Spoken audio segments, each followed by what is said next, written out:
suck it up, let's get into it.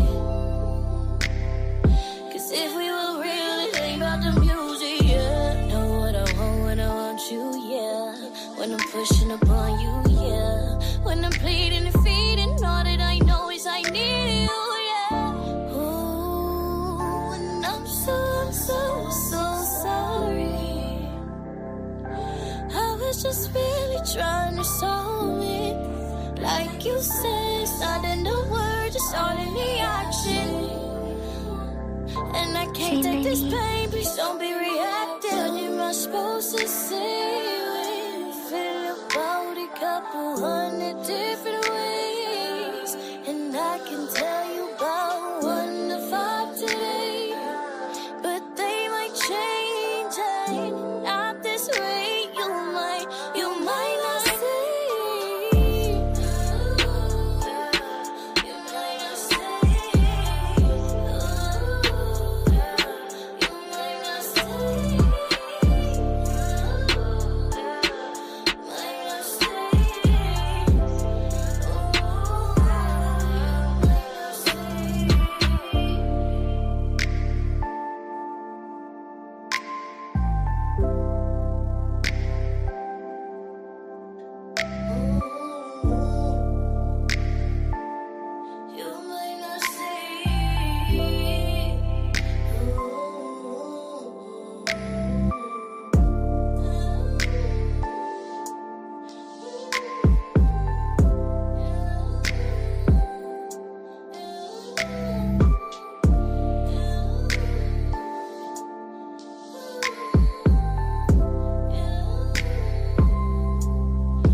Got you lost in translation. Can you read my body language? Acting like I'm speaking Spanish. Lost in translation. Can you read my body language? Acting like I'm speaking Spanish. Not put my all into this. I know you love it when I lane switch. Got you in first gear, bitch. I'ma hop up on the D like an acrobatic. You can stretch me out, but boy, I gotta have.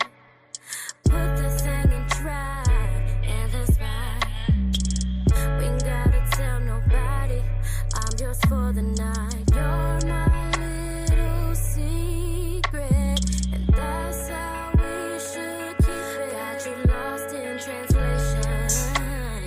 Can you read my body language? Acting like I'm speaking Spanish. Lost in translation. Can you read my body language? Acting like I'm speaking Spanish. Look at you putting your all into this. Talking about relationships. Don't care about your good morning text. Liking all my IG pics. You sprung over one night of sex. It was good, but I'm on to the next. You want another ride, but it was for one night. Why'd you have to tell somebody? Told you not to tell nobody. You're my little secret, and that's how we gon' keep. Got you lost in translation. Can you read my body language? Acting like I'm speaking Spanish. Lost in translation. Can you read my body language? Acting like I'm speaking Spanish.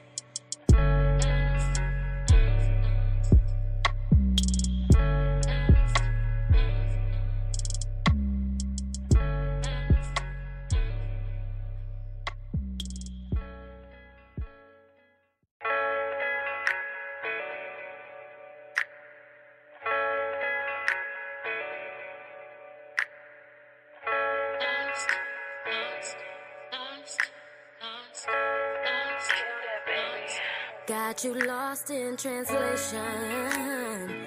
Can you read my body language? Acting like I'm speaking Spanish. Lost in translation. Can you read my body language? Acting like I'm speaking Spanish. Not put my all into this. I know you love it when I lane switch. Got you in first gear, baby. Can you?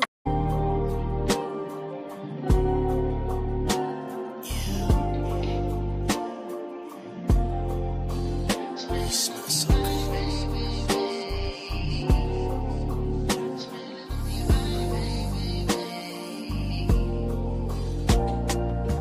You smell so good. I can smell you half a mile away. Yeah. Girl, you gotta smell a nigga can't shake. I've been thinking about your loving, all the loving we made. Yeah.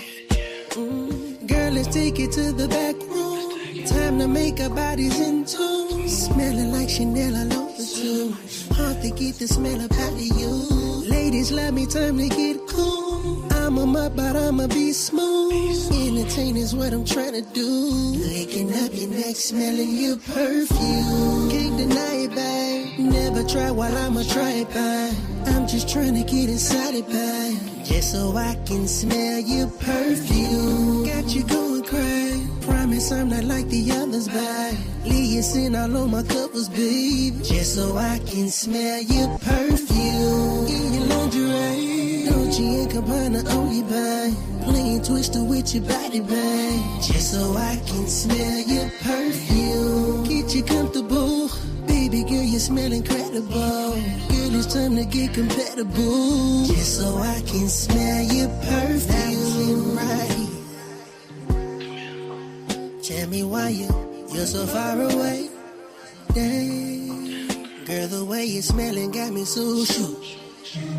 Baby, tell me, is it you or your perfume that got me so hooked? Yeah. Chiropractor, I caress spines. Dipping, baby girl, you're so fine. This energy that I'm receiving got a nigga feeling. Hope you come the next time. Capricorn and Cancer, let's connect signs. Got the neighbors hearing us from outside. Just wanna rub your head and sip wine. Just so I can smell your perfume. Can't deny it, babe. Never try while I'ma try it, babe. I'm just trying to get inside it, babe. Just so I can smell your perfume. Got you good with the others, babe. Leave your sin all on my covers, babe. Just so I can smell your perfume. In your lingerie, Dolce and Gabbana on you, babe. Playing Twister with your body, babe. Just so I can smell your perfume. Get you comfortable. Baby girl, you smell incredible. Girl, it's time to get compatible. Just so I can smell your perfume.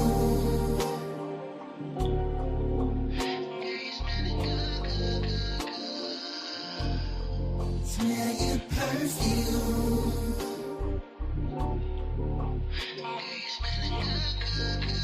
Kodak. Just so I can smell your perfume.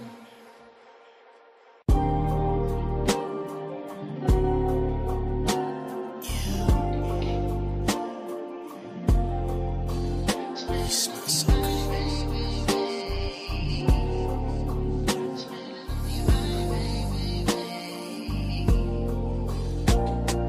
Girl, you smell so good. I can smell you half a mile away.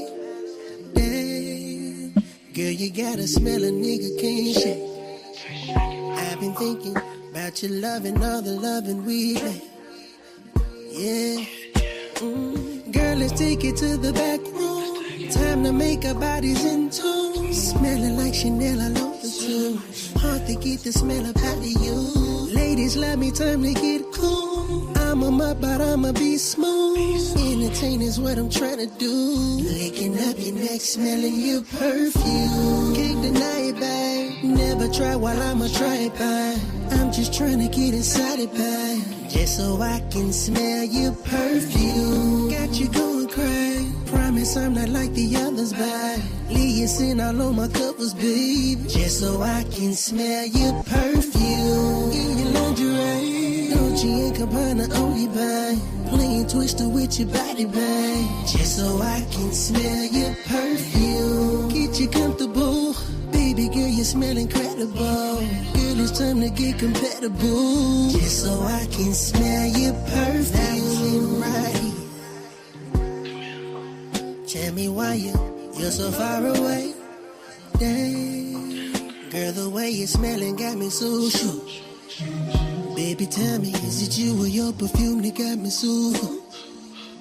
Yeah, chiropractor, I correspond.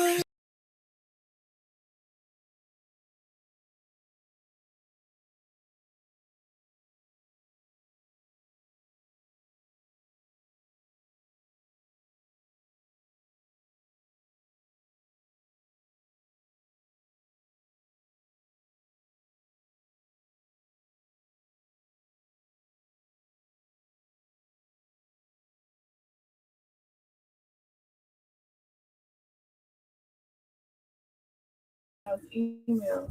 Appreciate it. Ladies and gentlemen, what's going on? Welcome. Welcome to another episode of Connecting the Dots with S&G. I'm your host, Jeff Harold, alongside the beautiful Shay Sharendi.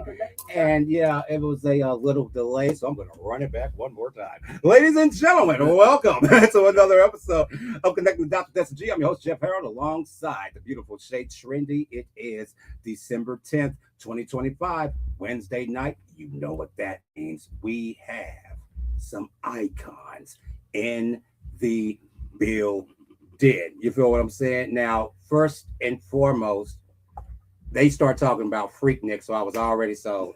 So that's all I had to hear. You feel what I'm saying? I seen the tape from the 90s. I know how it got there. But they here to talk about life, liberty, money, hustle, and how you can get your life together today. And we're gonna tap into some of that good old Bitcoin today. And we sure gotta talk about this book. We're talking about that book. We're talking about that Bitcoin, how to invest, about all that shit. She might have put that titty in this batch. That nigga said. Now the first time excuse my unprofessionalism. I'm so sorry. But this man say I'm chill. Yeah, I ate the ones you made, the purple strawberries and stuff, girl. And I seen that on her stories. I'm like, oh yeah. Sexy. See, you see what I'm saying? Put out the right, But and we appreciate them being there because these cupcakes got them in a frenzy right now. So at the baby no bro. THC. It's not Love is infused. a drug. Love. Love You was feel the what drug. I'm saying? Like y'all look now. All right. Somebody better snatch it up before y'all better go. Y'all better do it. For real. Ladies and gentlemen, please welcome the icons of tonight. Rill Spill. Yeah, welcome to the show. Now, for those who don't know you, I want y'all to introduce yourselves separately and let the people know who you are. Yeah, well, I appreciate y'all, first of all, inviting me over here, man, talk about my new book, Decis. I am the boy Rill Spill, RILL Spill. You can't find me with an EA. I'm too sick with it. Oh! I'm a nationally performing poet, author, 3-time author, one of the founders of the Dallas Poetry Commission. Just like I said, really just happy to be here, man, to chop it up with y'all. I'll be checking y'all out, so I'm just happy to be a part of the movement. We'll appreciate that. We'll appreciate that. And I'm Jamie, the architect. I'm also one of the founders of the Dallas Poetry Commission. Yes, sir. An investor that loves poetry, culture, and believes that economy, the only thing strong with an economy is camaraderie. So working together, blending knowledge, blending wisdom, blending actions. That's how you change a nation. So word of the night, ladies and gentlemen, camaraderie. Yeah, I heard that earlier. Yeah, camaraderie. Something that we had to do in the military, even if you didn't like them. Same uniform, gotta respect it. You feel what I'm saying? And a lot of y'all just don't like coming together. So we're gonna show y'all how to do that tonight. You feel what I'm saying? Welcome to the show. Now, first and foremost, y'all have been locked down in this 2 decades. I'm talking about just the work that y'all put in over 2 decades. You feel what I'm saying? So I want y'all to start from the beginning, how both of you got started in the industry and business and how y'all ended up meeting each other and cultivating it into what it is today.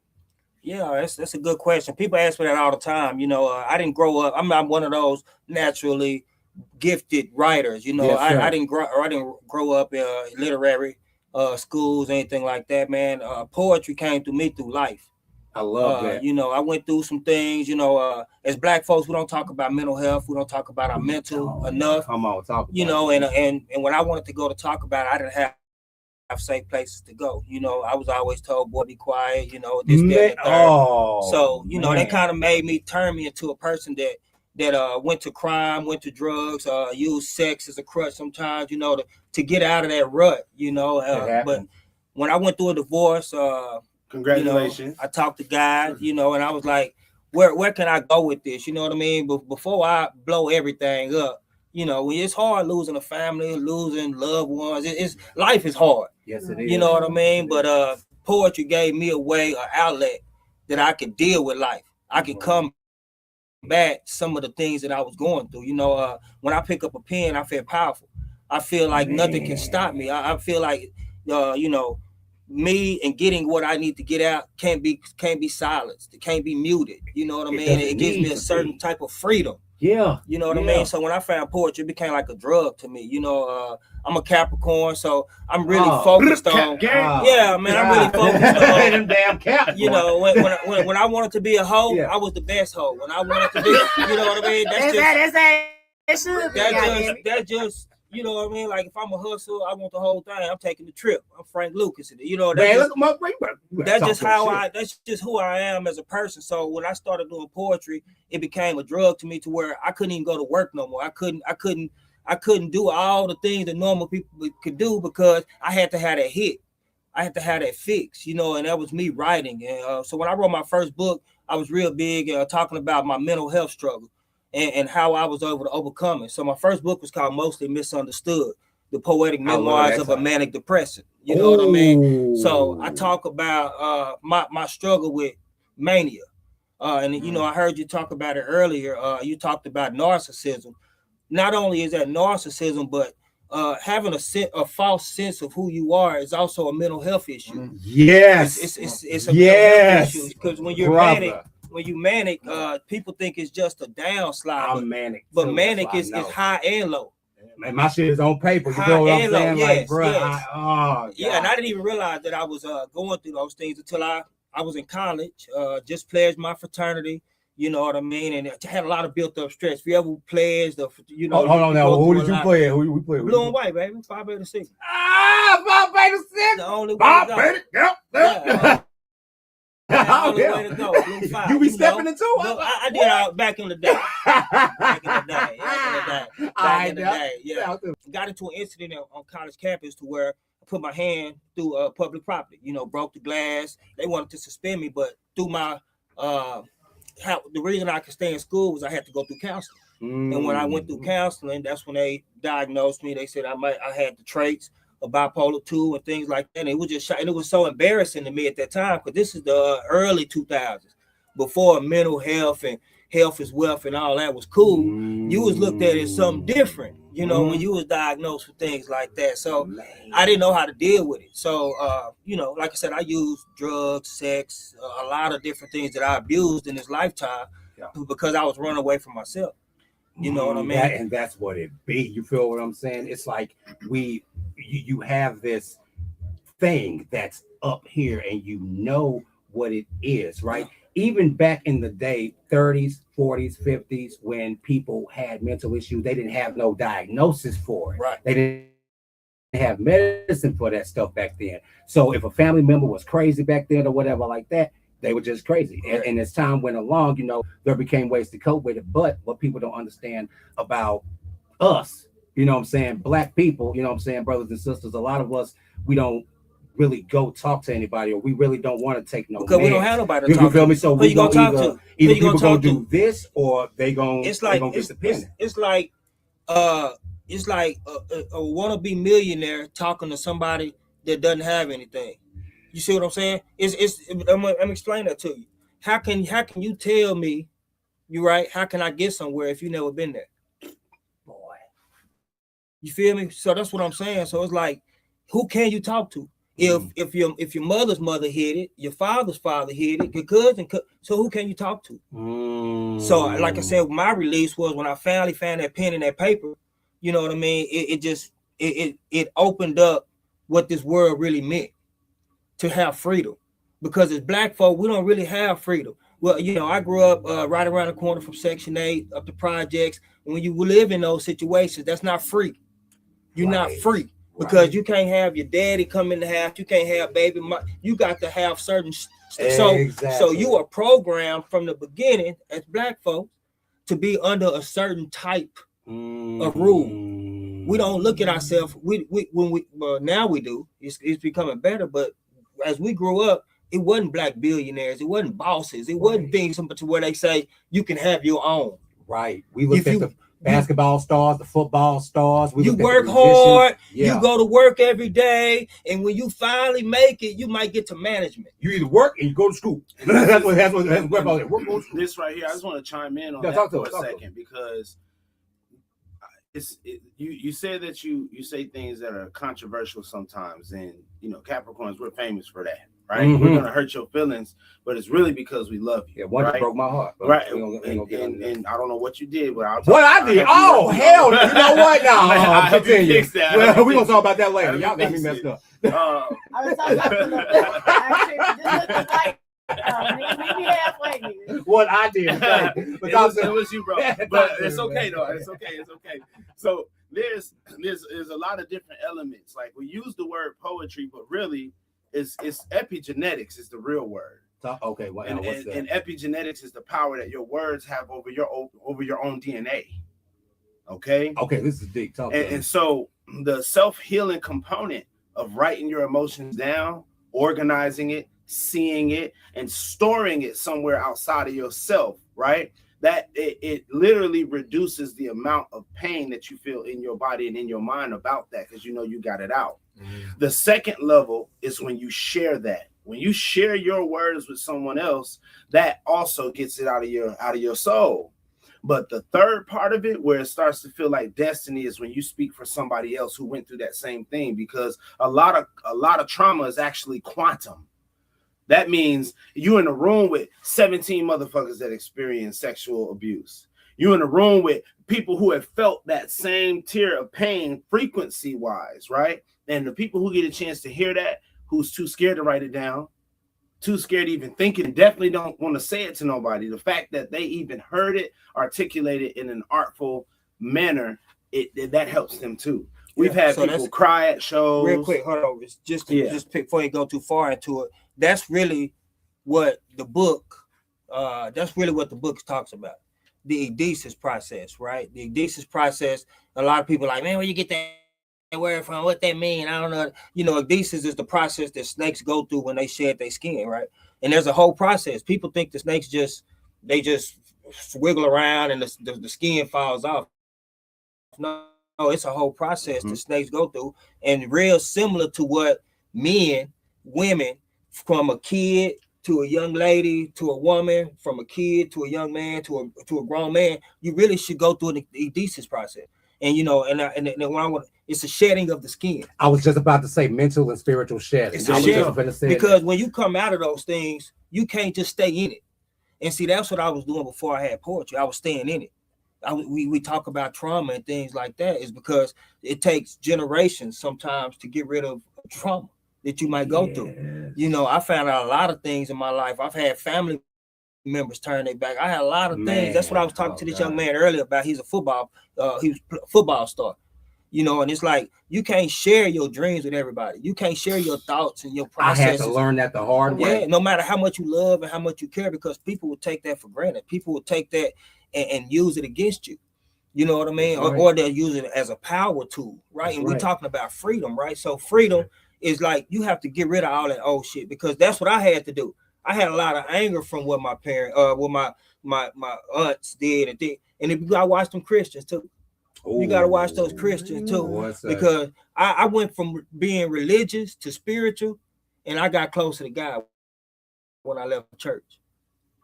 This is the temple right here. What you put in it, and not just food and drinks. I'm talking about the stuff that you read, what you write, and that's what he was talking about. Right. And I want to go back to you because you were talking supreme mathematics just. Oh, now. I ain't playing. Yeah, I'm not playing. I know supreme mathematics. There's a science to everything.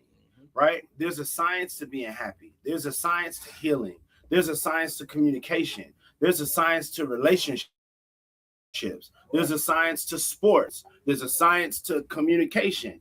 And to live without being interested in those life sciences is asking to be miserable in those particular things. Let's go. Right. And so the thing with poetry is it combines all of that.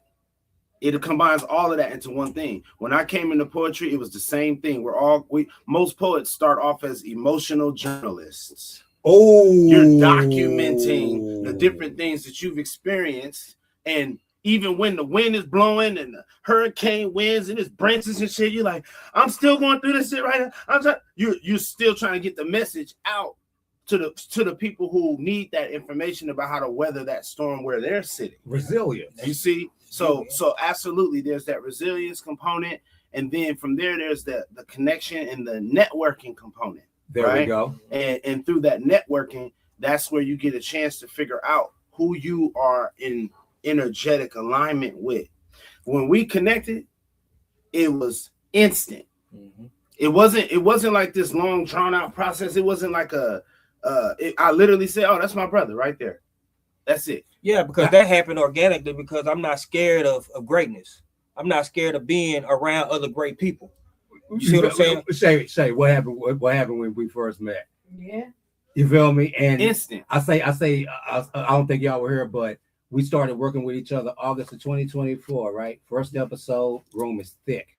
A ton of people in there, 21 people, 22 people. Mm-hmm. It's jam-packed there. Yeah. Jam-packed. You feel me? And I come in, I introduce everybody, I say what I need to say, do it, and I leave. She calls me the next day.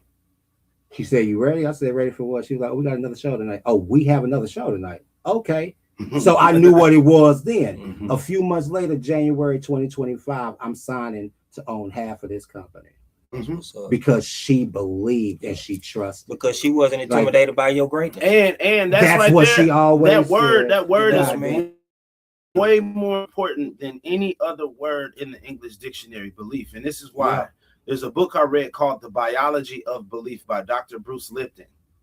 And I learned right then and there that it's more important to have people who believe in you around you than people who love you.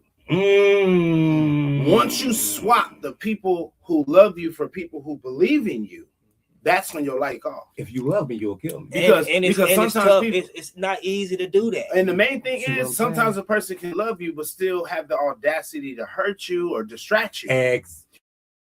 And then feel obligated for you to forgive them. A person who believes in you feels like they're committing a sin onto themselves to fuck you over. To not support you. And I look at them in the face, bitch, are you serious? Yeah, but see, they use that love sometimes as a crutch to get at you. You see what I'm saying? Because let me explain that, right? Because I love you, I feel like I can do something to you, and you'll forgive me, okay, and I can do it again. No. So when you said that, it resonated with me, because I don't want you to love me like that. No, because I want you to respect me. I want you to understand that we are connected. This universe, all of us, how I do you, how you do me, it's all gonna come back around. Believe me, karma is real. And how you reconnect to the universe properly is by redefining the titles you live by. I let a relative be a relative forever. Yeah, but you can't be family no more. Yeah, you don't act like family. God damn. So family is an action, not a verb. Yeah. And once I learned that, once I learned that, the rest was history. Now, relatives is who you see at Thanksgiving and Christmas. And family is the one kicking you. My boy on over there. My boy on there. Family the one that check on you when you down. Family. Sometimes I can make a post. I can make a. And you know what? I don't got no cousin. I got cousins. They ain't gonna call me. I got aunties that say they love me. They ain't gonna call. But I got my bro, my family. He gonna put, hey, come school me. Let's do this. You see what I'm saying? Because we tuned in to a different frequency, a different wavelength that you can't let everybody bring you into. And what real family does And that's why, I'll call it the belief family, because I really want to be specific. It is someone who believes in you. Okay, this is very important. The belief family is proactive. Relatives are reactive. Dang. Oh shit. Family. Lord. I'm looking to see what you need before you need it. Because that's when you tuned in, though. And so that's when you tuned in. So this small because sometimes you can have family that's not tuned in, but you got to get them tuned in to that friend, because man, sometimes you just don't know better. So the fact that when you tuned in, you can see when somebody's off that, right? And if you really family, you're gonna correct that, right? So once your relatives might turn that frequency, they might turn that down. Oh shit, he calling, must be this going on, that going on. Let me your mind got some bullshit. But your belief that's family, that react. That's that react. Your belief family, we get insulted when you suffer in silence. You gotta have audacity not to call me when you need me. I don't call me when you need me. Yeah, right. Even if that's the only time you call. It's on about 2-3 people. But I want to know that I need your ass to know that I'm here, and it get deeper. With Capricorns, we threaten each other. So it's like I'm gonna have to put pause on you if I find out, if I catch you suffering, you ain't said something to me. You going through a battle alone. You might have to fight me when you see me. Yeah, them Pisces are the same way. You might have to fight me because it's a different type. See, belief-based love is intentional. That intentional love runs deep. Yes, it does. And ultimately, we're supposed to inspire each other. We're supposed to build and grow and show other cultures that we can even do this in the first place. Capricorn's intense, man. We love hard. We just want things to fit in the way they're supposed to fit. You feel what I'm saying? Like you was talking about 1, 2, 3, 4, 5. Everybody playing their part, right? Well, as a Capricorn, we feel like the end result is the top of that mountain, right? And whether you coming with me or not, or you believe that it's gonna happen, or how I don't know how I'm gonna eat out. We don't even think like that. Like the goat, right? The goat to eat off a can. He'll eat off anything possible to get to the top because it's a survival thing. I'm gonna prove to you that I want to get there. But going back to the family part though, real quick, family can have you in a box, right? Because you always got the favorite cousin. You got the favorite this, the favorite that, right? And sometimes your sometimes your relatives, I'm sorry, let me go back. They not me. Your relatives, I'm sorry. Your relatives, relative versus family. Your relatives can look at somebody a certain way because they were the most talented athlete, right? When you were growing up. I know you feel this, right? He's special. Right. But you don't understand how they make your other cousins, how they make them feel. Also, I'm not special, so I ain't special. Because so I always make it a point to say, it's less black authors than it is black football players.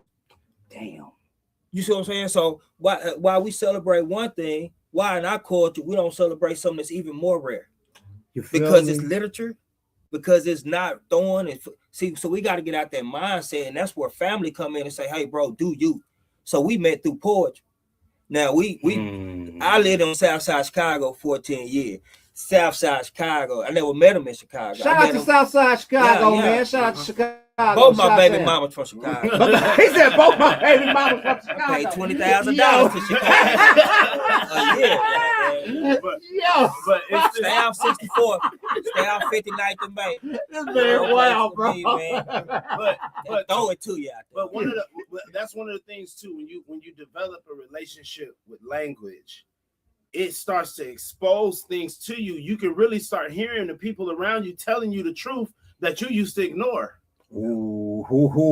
Now I don't ignore it no more. I heard your ass the first time, and so when you're starting to build that relationship with your words, building that relationship and developing that inner self mastery, reconnecting with nature and the universe, people gonna start trying to gaslight you back to the frequency that they're familiar with. Right. And so it's many different levels, but at the end of the day, you're just shifting your mindset and redefining how you're going to interact with yourself, with everyone else, and with the universe that was created by the Almighty. So there's a lot of people who are our people. One of the most annoying things about our people, and I get to say it because I'm one of y'all, is that we get caught up in technicalities and semantics.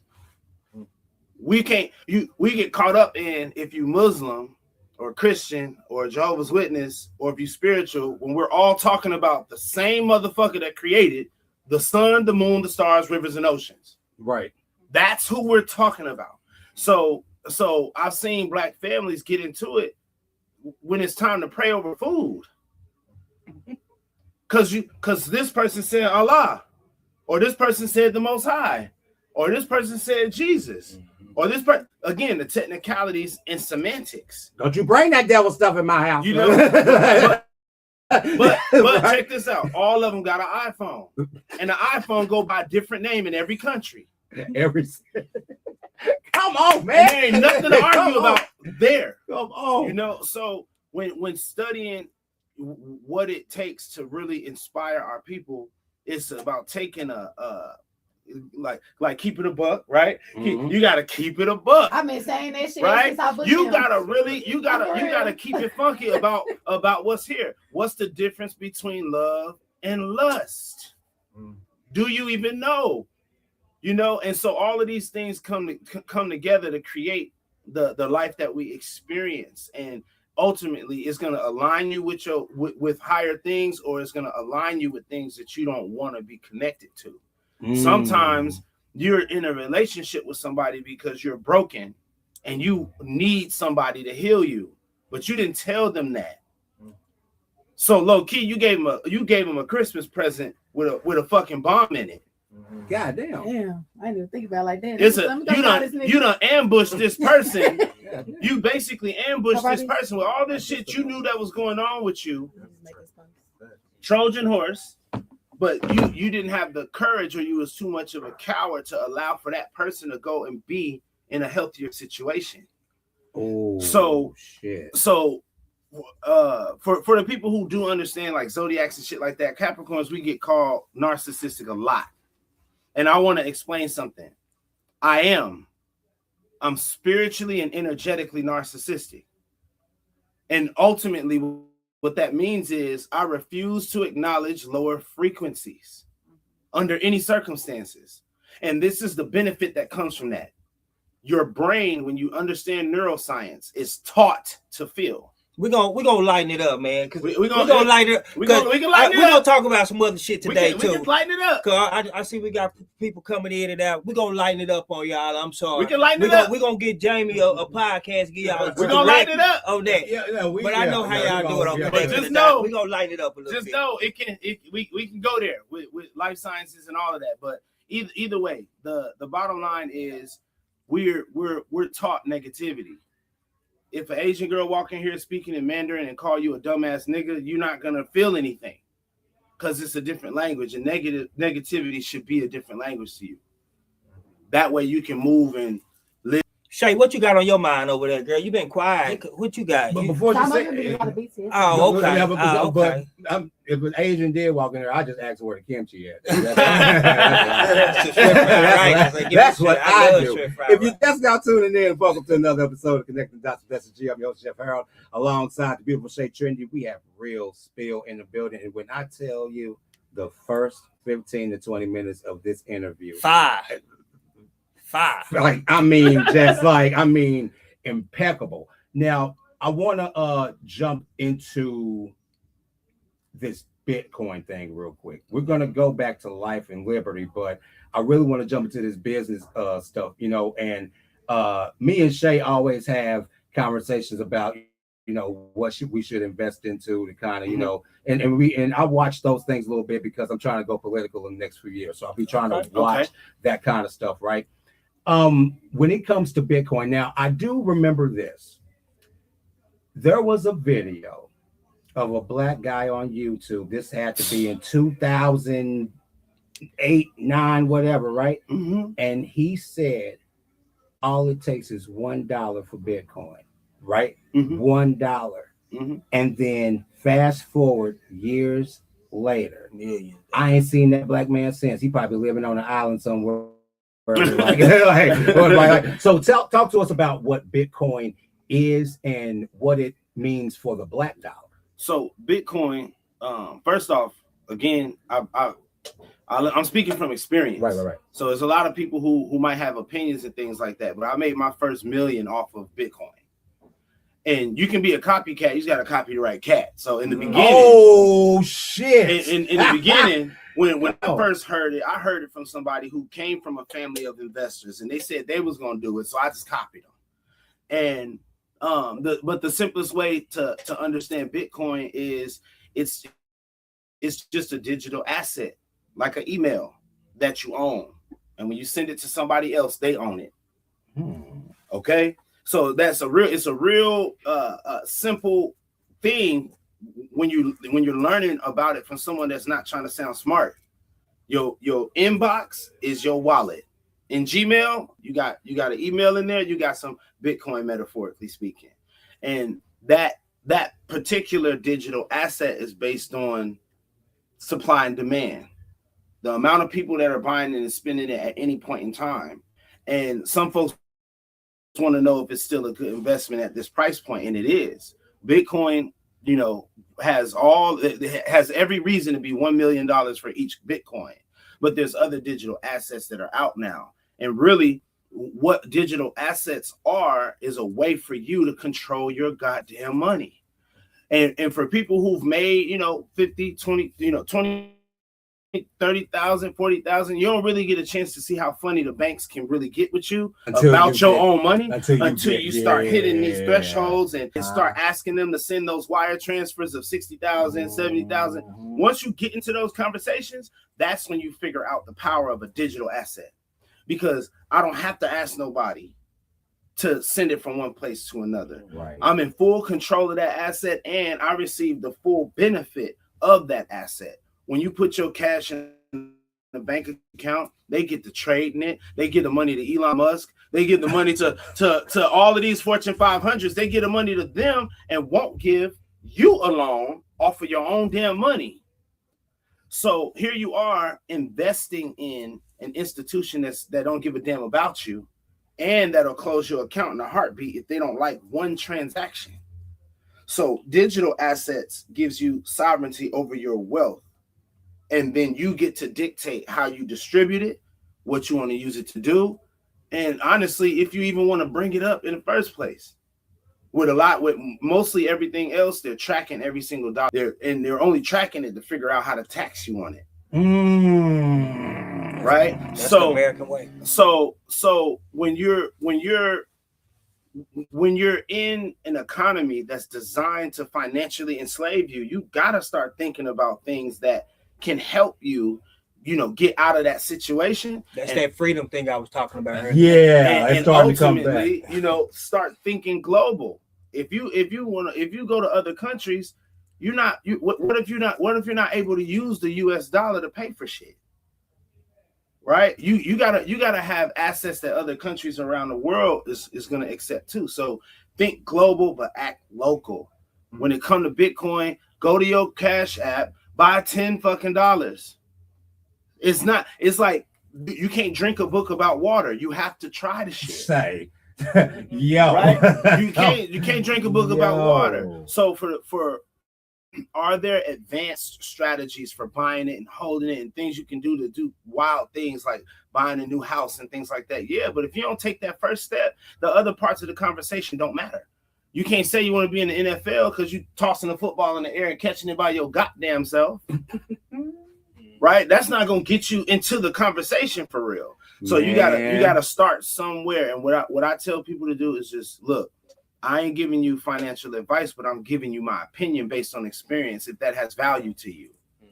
And just like I can tell you to go watch a movie and spend some money with somebody that puts money in their pocket or a corporation's pocket, I can give you my opinion about you putting some money in your own pocket, in your own family's pocket, right? So cryptocurrency, Bitcoin, XRP, all of these different digital assets, we have different platforms that we're actually putting together to start to roll out that education for people.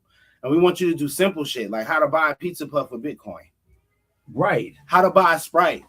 How to put some gas in your car. Because until you use it in that manner and connect those pieces, it's going to feel like some cartoon Mario Brothers as GTA 6 as money.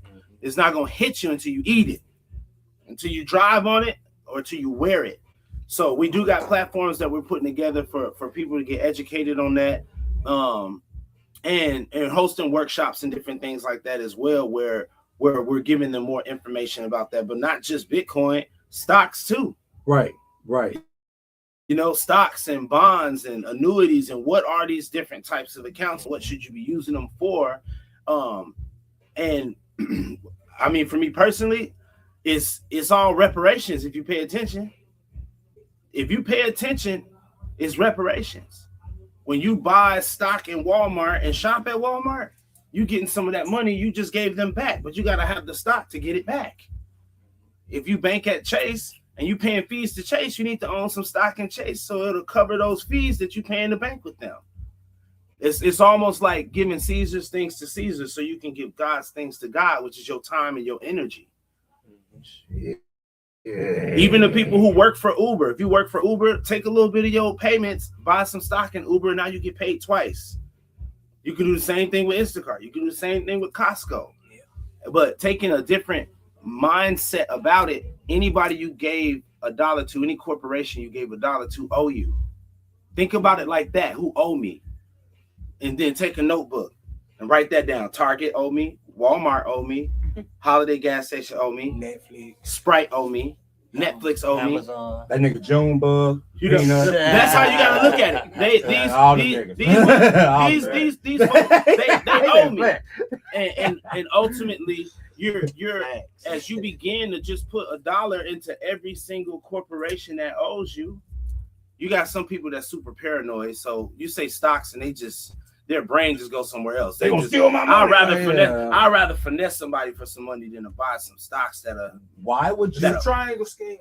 Yeah, they'd rather finesse somebody. That's what it's called. Yeah.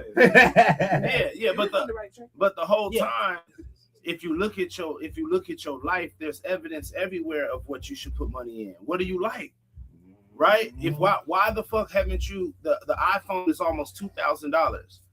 If you would have bought $2,000 worth of stock in Apple, they would have bought every phone that you own to this day. So it all comes back to mindset. There's plenty of strategies to get wealthy, but you won't stay wealthy unless you have a certain financial roadmap, but ultimately something in you that really wants that for real.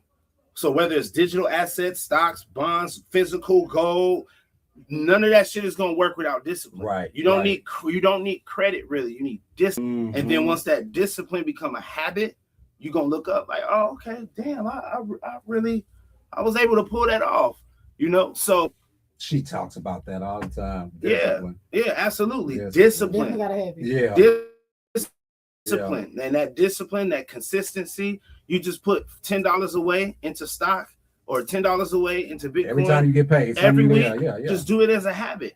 And when you look up, you'll see that you started something good for yourself, and you can start paying different lawyers and things like that to get into certain conversations. So, and before you continue, first and foremost, you said something before you got deep into this, and I want to congratulate and applaud it. This black man made his first million off crypto. He didn't sell drugs. He didn't do no crazy shit. He just invested. I'm proud of that. Oh yeah, I'm fucking proud of that. Seriously. What you're supposed to do. Seriously. And then there's some people that be like, you know, Well, how do we know? You know, so I got the wallet on me. And I'm gonna show y'all when we turn the cameras off. Too. I open the lamp in the lab. Yeah. So what you mean? I don't know. Like, you know. So I see Capricorns. We volunteer receipts. You don't have to ask me for the receipt. We volunteer. Yeah. Right. So yeah. So ain't no games. But the bottom line is, if you got some discipline, you got some goals, or you got responsibilities, you can do it. You can do it. The same money that we invest in cigarettes and alcohol and all type of other shit we don't need, just half of that money. Just smoke half a box of cigarettes. drink half, you know, so just cut some of this bullshit off. Right, and put it towards something that's just cut half this bullshit just cut off. Half of the bullshit you will off. see some, you will see some results. Just half of it. And that's the beauty about our people, man. We're so divine that we can actually survive being stupid for a long time. Damn. But when we stop, we don't even have to do something better. We just gotta do less fuckery, and we get more. He's not lying. And we get more out of our own lives. As a people, we do need to do less fuckery, because a lot of us could definitely be in more positions of not just power, but positions of financial freedom and, you know, financial literacy about everything. But, you know, they always say, if you want to hide something, put it in the book. That's what they say. Indeed. And the truth is right in your face all the time. Yeah. Your habits is telling you. Like, I see people all the time, as soon as they get into the conversation about stocks, they like, so which one? Your granny been using Dawn to clean them dishes for 30 years. That's a good stock. And you ain't invested yet? Like, bro, that's all she buy to clean the dishes, Dawn. You see bleach. Clorox. Like, bro. You see shit like tissue. You know, you there's really many different things that you can invest in that can change your life. And if you need even more clues, the express aisle in Walmart, all them candy, cookies, and chips, Kit Kats and shit that's right there, they pay extra money to be right there when you checking out. So just invest in those companies right there at checkout, and you'll be good too. I do be buying another Kit Kat and shit. You know? It does catch my attention. It does catch my attention. Gutter. Yeah, and it's really what it's designed to do. If you look at your life through a different lens, it allows for you to tap into different things. You know, you want to live by different principles, and those principles will show you different things. So I don't know if you have any other questions about crypto specifically, but the bottom line is any asset is an asset to somebody with discipline. Yeah. So really you want to start there, and then from there make a commitment. Right. And when you make a commitment, stick to that commitment. You know, people aren't married to their word no more. Their word is a one night stand. What they said yesterday don't even matter today. So when you marry your words for real, what you said yesterday means something tomorrow. And so right now, so you said something earlier that I didn't say nothing, because I speak when it's my turn. Talk to me. You know, but that go back to that action speak louder than words thing. See, I always believe in action speak way louder than words. Because see, words sometimes expire, right? Your words sometimes expire, but your actions and what you did on this earth, right, as a man, as a person, that can live, that can go on forever. By the end of the day, you could be Paul Bunyan. You see what I'm saying? Paul Bunyan was just a lumberjack that started as a folklore back in the day. Now he's 17 feet tall, this, that, and that, right? Because the actions that he did as a man. Right. Paul Bunyan didn't speak much. He didn't. But his actions and what people saw of him propelled that man to bigger than life status. Yeah, if I want to go whoop a nigga ass, I ain't gonna tell him I'm gonna whoop his ass. I'm just gonna do it. Actually gonna I'm just gonna do it. Get her done. Because my words sometimes can get spilled, you get drunk, you get tired, all that shit, you forgot what you said with the word. But see, my character, who I am as a man, it don't matter if I'm drunk, high, whatever I am, because the daily walk that I do every day is already subconsciously gonna speak for me, even when I'm drunk, high, whatever. Because my actions are consistent. Who I am, my disciplines, like y'all was talking about, those things don't change. It's gonna be 9 o'clock in the morning. I'm gonna be in the gym, regardless if I was drunk, high, because that's my discipline. That's my approach. Right. That's my tick that gets me going for the day. If I miss that tick, then my day might go off. Right, because I'm so disciplined on how I haven't eaten red meat in 21 years. Damn. I stopped eating pork 8 years ago. I've been vegan. I've been because it's never been about you telling me what I can and can't do. That's why your skin's so good. If I told you how, that's why your skin's so good too. You don't eat no red meat. So that's it's more about a discipline. It's about you programming yourself to say you can. And the crazy part is everybody got discipline because I used to not. You're just using it against yourself. You're buying Sprite with discipline. You buying cigarettes with discipline. But sometimes buying Hennessy with sometimes discipline. It could be your. Sometimes it could be your environment that you're keeping in too. Your environment sometimes can introduce you to these certain things, and if you're not strong enough mentally, you're not disciplined enough on how you sometimes the environment. Because like I said, I moved down here from Chicago, and I've seen a lot of good niggas get taken by the environment. Man. Niggas that ain't never smoked weed before that now they crack addicts. I seen that during that. It happens, right? So you have to be consistent with those disciplines. You can't be here one day, go on the next day, because you're gonna look that $1 million, you'll lose it if you don't have those two things: consistency and discipline. Now, one way to document it, because that's another thing that really helps with changing your life, no matter who you are.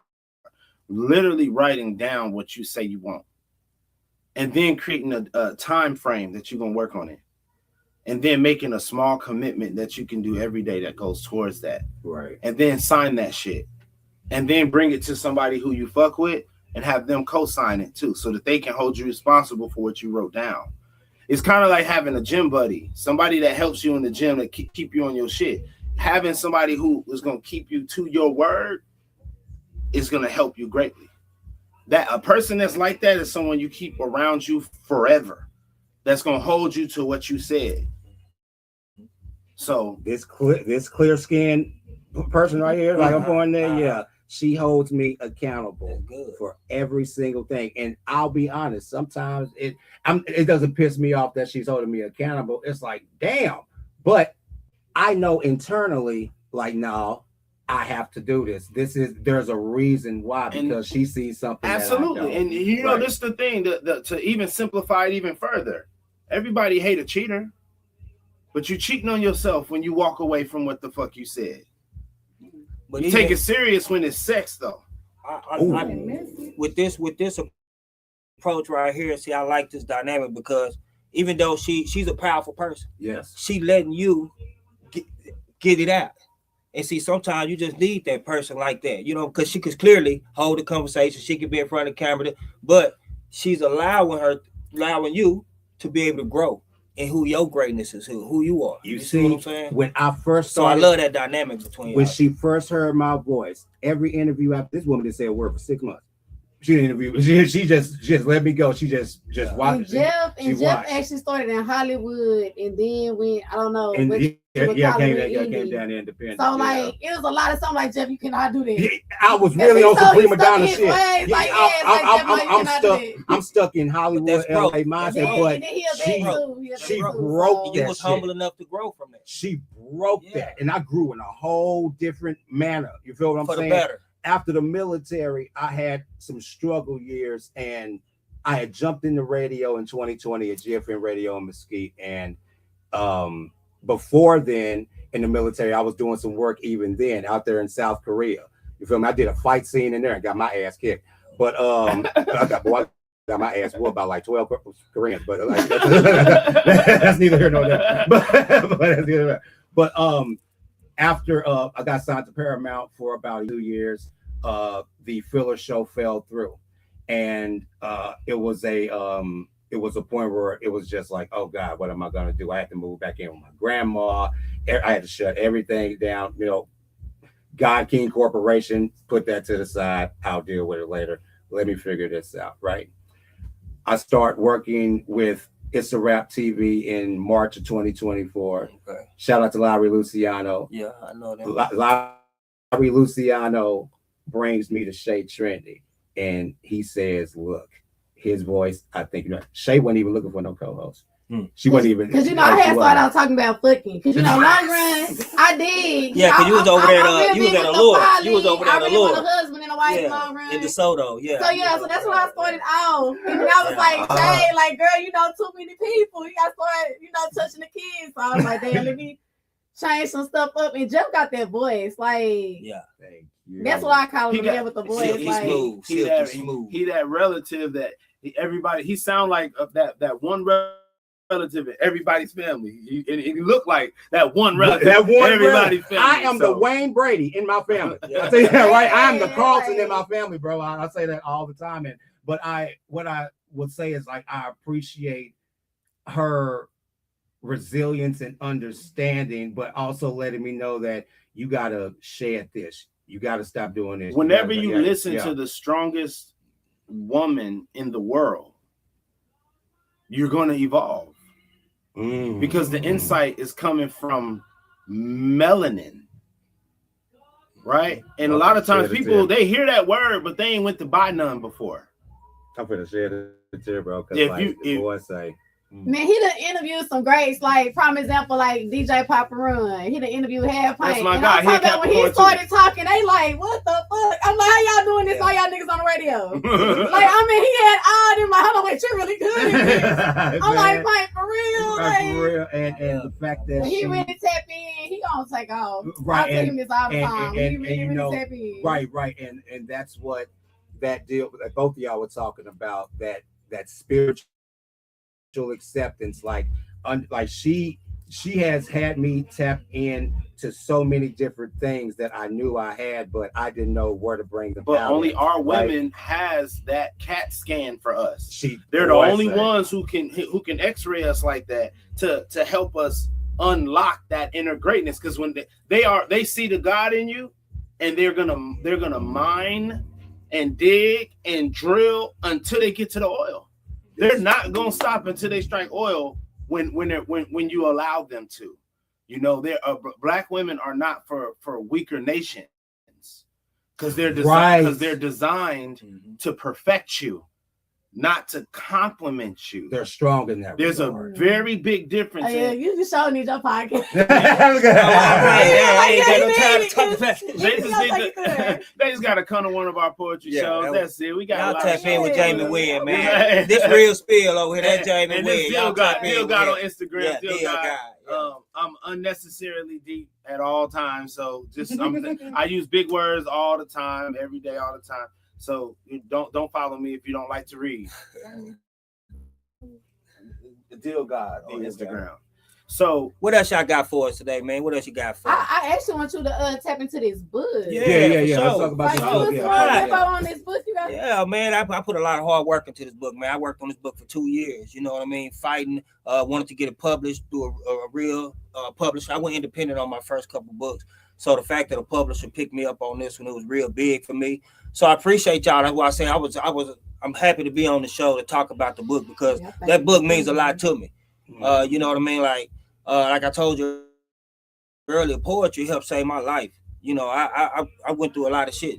Divorce. I've been a single parent. My son about to be 17 in about 3 months. Shout out to Sonny, man. Shout out to Sonny, man. So, yeah. So the thing that black men go through, you realize that it's sometimes you don't never want to feel like it's harder on me to do. But I ain't never had food stamps. I ain't never had child support from my baby mama or none of that stuff. I haven't seen my son mama in 15 years, 16 years.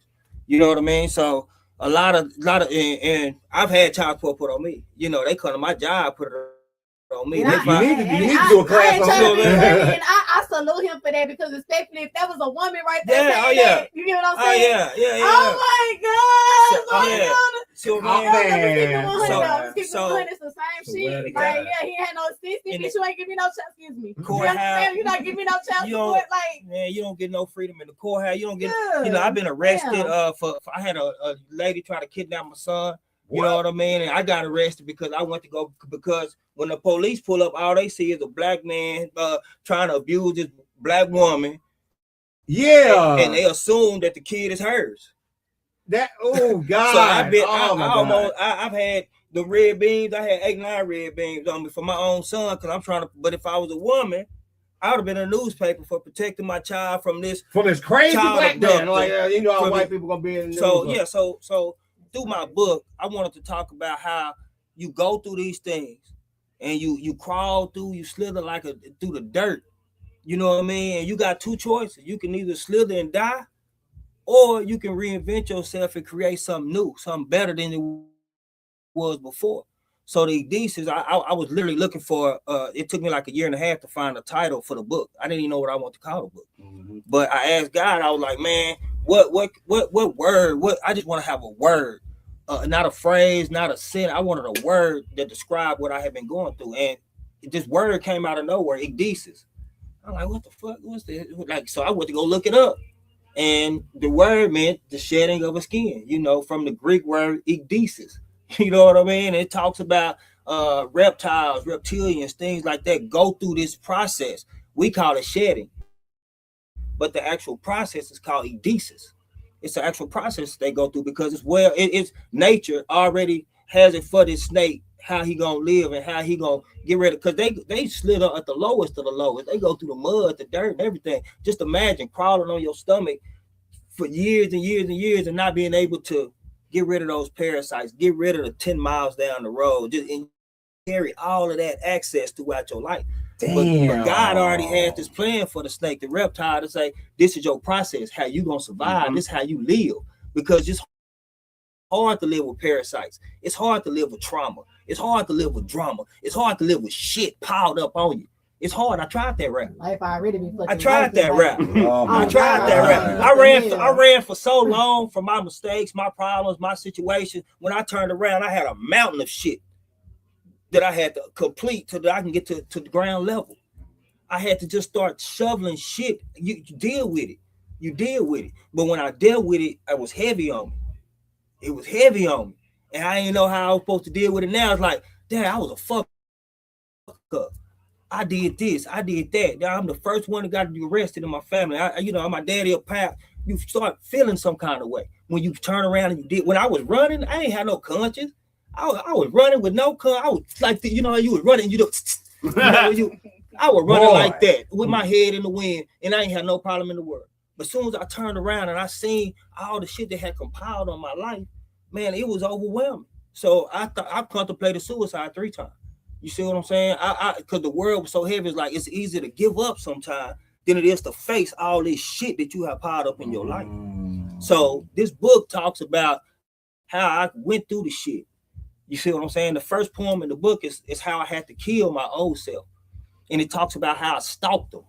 And I hated who that person was. No, for real. You see what I'm saying? That makes sense. And how I had to catch his ass drunk and slipping one night. And I had to pull up on this nigga like, what's up, bro? But of course, he a hothead. He immediately start tripping, right? So I had to say, hey, I approached you on some king shit, bro. I'm trying to tell you how to be a king out here. This is how I'm talking to myself. You see what I'm saying? I'm trying to tell you how to build a beautiful black kingdom. You got the kid. I'm trying to show you. But of course, I'm drunk. I ain't listening. You see what I'm saying? So I couldn't continue to let that man that I saw in the mirror poison my people, my kids, my family. So I had to kill that man. And then I hid the body. And I never reported the incident to the police. Reason being, the man I killed that night was the old version of me. That's how the book starts out. And I hate to even say it like this, but that's the best kill you could ever have. Yeah, I had to kill killing off the old you. Killing off the old you. It's hard. It's frustrating because you all the people that you think your friends, you talk about these families, these relatives. They keeping you all the way down. But you see it for what it is. Mm-hmm.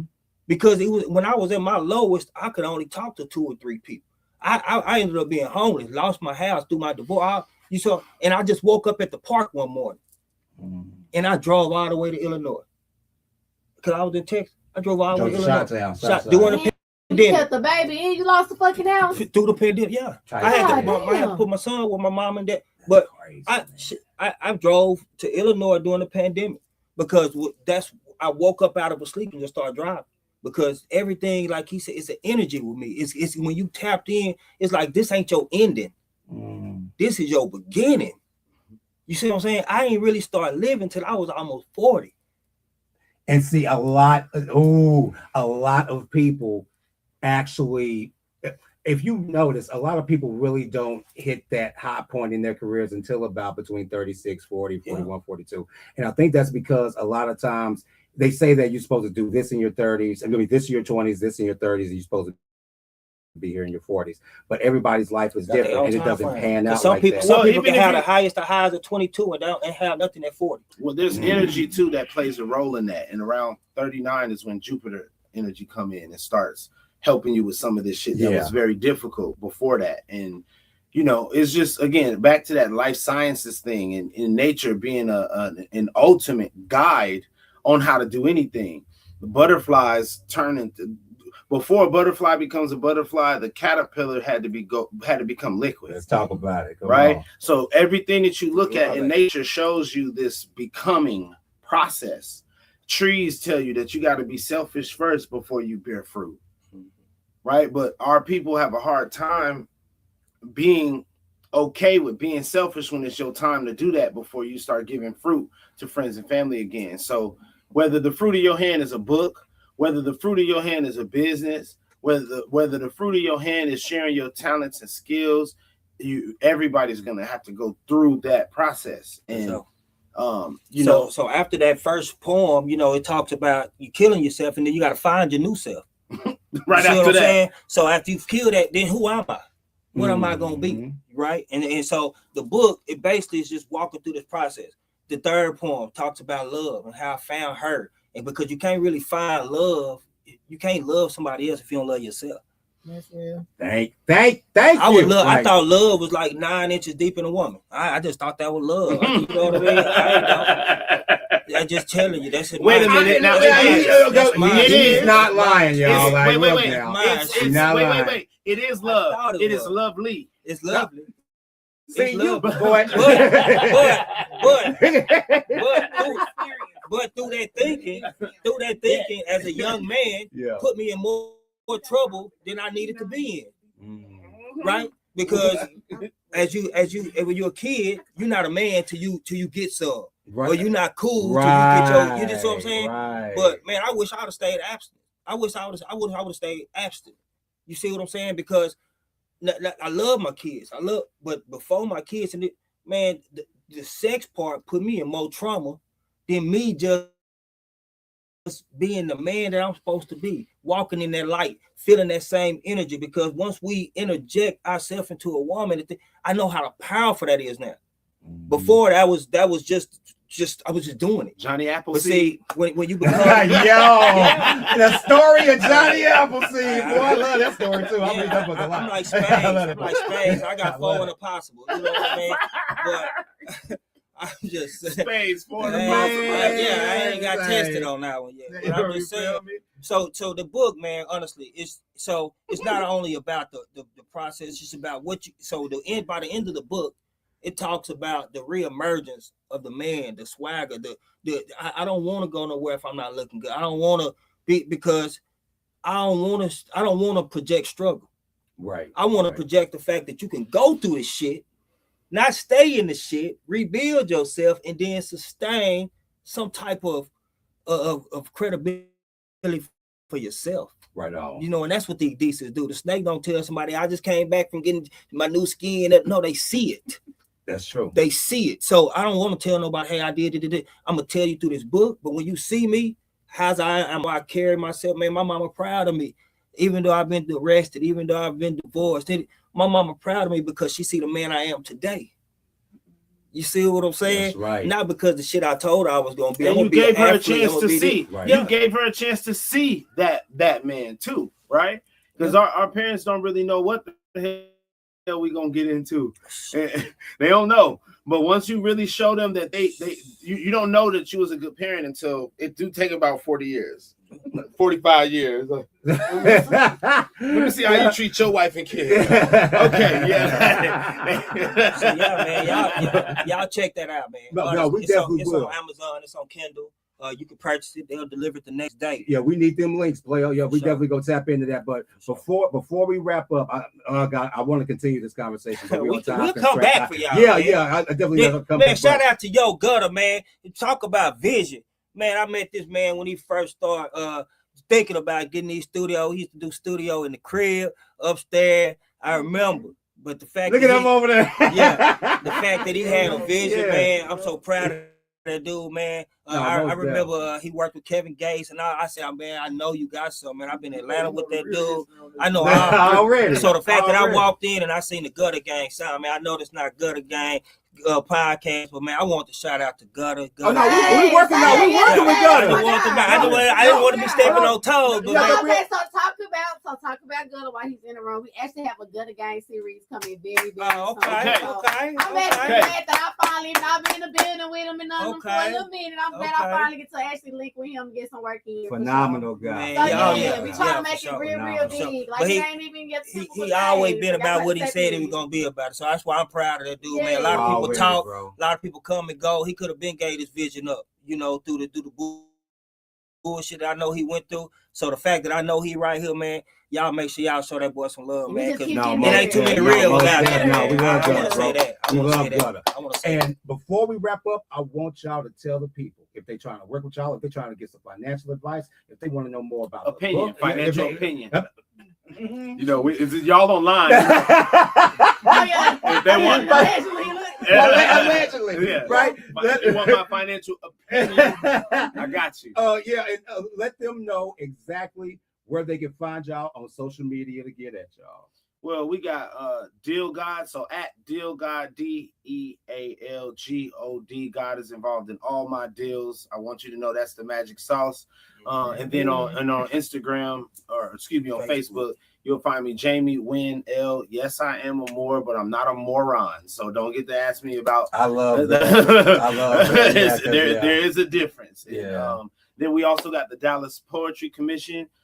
We do writing workshops and things like that as well, and events, and events, and for our wealth builders project that we're doing is a whole different monster. We gotta literally come back and talk about that on a separate day. Do not hesitate. We will definitely set it up most definitely. Absolutely. You can find me everywhere, man. Rill Spill, THERILL. You can't put an EA in my shit. I'm too sick with it. You got to spell it with ILL. I know. Spill, SPILL. You can find us at the Dallas Poetry Commission, man. We hold monthly events, man. We love to see y'all. Tell me if y'all saw us on the Connect and the Dots. Y'all gonna get in free. I'm gonna give y'all the good treatment. Man, tell me Shay Trendy send you. I don't care. You just say connect, and I got you, man. Ready, man. Rill Spill. Thank y'all for being in the building. We appreciate you, and this is definitely not the last time that y'all are gonna be here because there were so many more questions I had to ask. But we just had, So don't worry. We're gonna definitely set it up, ladies and gentlemen. This has been another phenomenal episode of Connecting the Dots with S&G. I'm your host, Jeff Harold, alongside the beautiful Shay Trendy. Rill Spill has left the building. Holla, y'all. See you when I see you. Peace. Yo, God. Is you cool? Jumping all on my rug with your shoes. Is you cool? Trying to hit my wood, don't contribute. Is you cool? Asking for a ride, don't give me fuel. Must be off tonight. Do you feel alright? Is you cool? Say you brought a girl, but she ain't cute. Is you cool? Ask her borrow money, kill my groove. Is you cool? Don't come fucking my father with this new shit tonight. Cause I'm how do you know? How do you know that you ain't fucking my flow at my door? Yelling Superman, I made it, bitches. Friday just got paid, I'm about to get a bottle of done. Roll me a sip, we getting faded. Brought your own, what's that trash? What's that smell? Smoking ass. Brought your friend, get no pass. Party favors for the working class. Now she mad, hand on her hip, still as a chip, ain't got no dip. Homeless looking for a house to flip, ain't got no man cause the wig gets stiff. I don't trust these hoes, nah nigga, I don't trust these hoes. I throw these bows, no nigga, I ain't looking no smoke. I said, get the fuck from around here, get no semen. She said that I'm acting like a demon. Broke bitches don't give me a reason to spin the bag and smoke my weed. I'm Is you cool? Jumping all on my rug with your shoes. Is you cool? Trying to hit my wood, don't contribute. Is you cool? Asking for a ride, don't give me fuel. Must be off tonight. Do you feel alright? Is you cool? Say you brought a girl, but she ain't cute. Is you cool? Ask her borrow money, kill my groove. Is you cool? Don't come fucking my vibe up with this new shit tonight. Cause I'm lit tonight. you cool? Is you calm and collected, sending mixed messages, and your rhetoric is rhetorical. You pestering me and you a pessimist. I need relaxation. I'm reclining with my seat back, waiting for you to get the fuck out of my face with all of that egging and begging that you been doing. Now riddle me something. Why in the fuck would I really begin to even give a fuck if I done been in my own zone, kickback vibing and cooling? You teeth from the start like chopper tools. I can move, but rather you move around. A decline, I've been moving down, trying to get motherfuckers out of my space and out of my face. Be easy and cool it now. I'm a real live introvert, and this shit the worst. A motherfucker that always wants something. Is you getting off with the drugs you taking? A motherfucker that's always on something. Be chill for real, this is spill for real. Just vibe and stay in your lane. Believe me, out of it, I don't got nada to give. And if I did, you would get none of it. Is you cool? Jumping all on my rug with your shoes. Is you cool?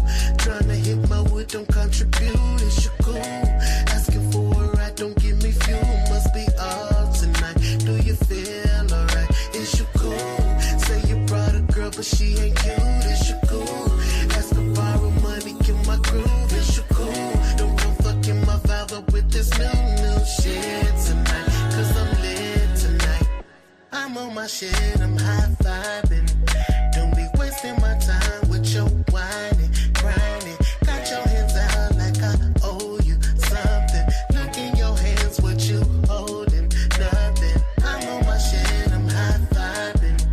Don't be wasting my time with your whining, grinding. Got your hands out like I owe you something. Look in your hands, what you holding, nothing. I'm on my shit, I'm high vibing. Don't be wasting my time with your whining, grinding. Got your hands out like I owe you something. Look in your hands, what you holding, nothing. I'm on my shit, I'm high vibing. Don't be wasting my time with your whining, grinding. Got your hands out like I owe you something. Look in your hands, what you holding, nothing.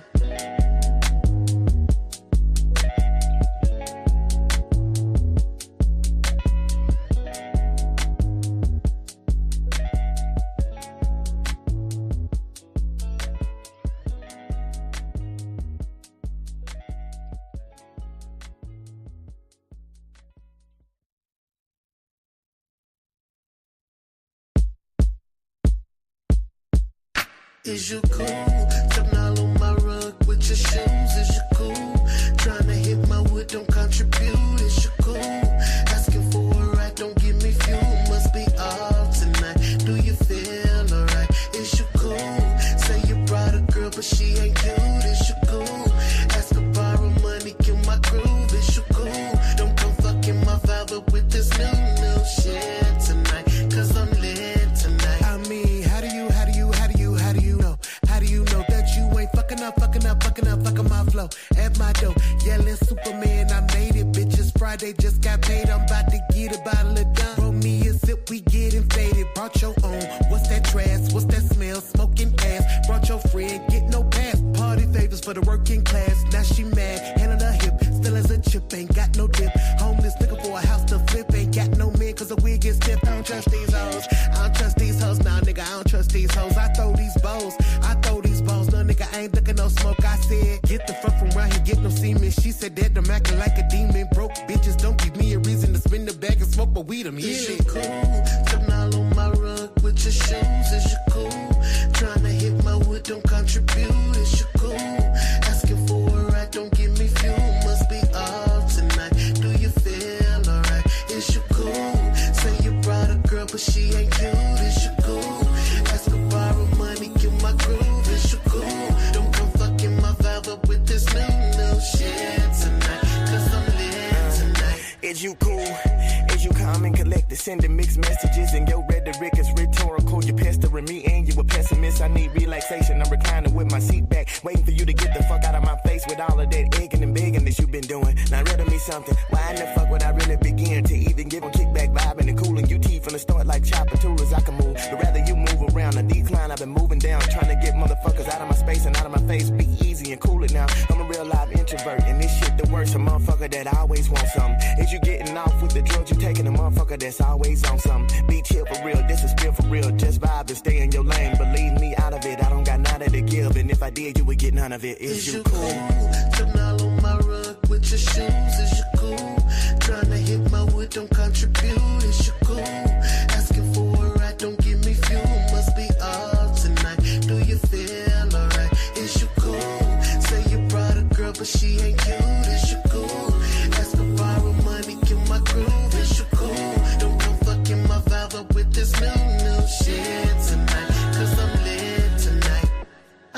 shit.